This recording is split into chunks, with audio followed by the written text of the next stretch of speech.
Ẹ̀yin tèmi báwo ni a fẹ́ ṣe puff-puff? Ẹ rí i pé mo ti bu flour sínú ike, mo ti bu sugar sí.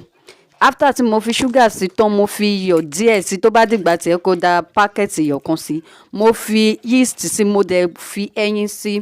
Mo wá bu milk, mo fi milk díẹ̀ mo fi sí. Ẹ rí mo ti ń turn ẹ̀ together báyẹn.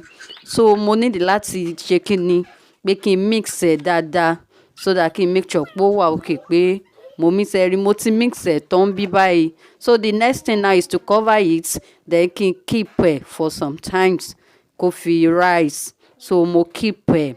After tí mo keep ẹ̀ tán, mo wá rí pé àná ó ti rise ẹ̀ rí, mo ti ń check ẹ̀ wò.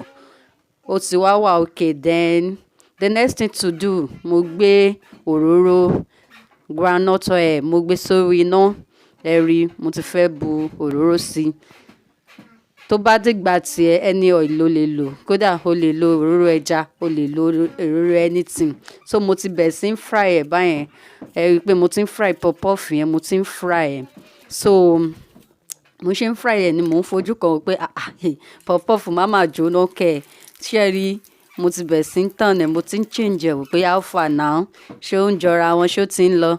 Puff-puff lẹ rí tó ti ń ṣe ẹ̀wẹ̀ wo bójú ẹ̀ ṣe fresh. Oh my God!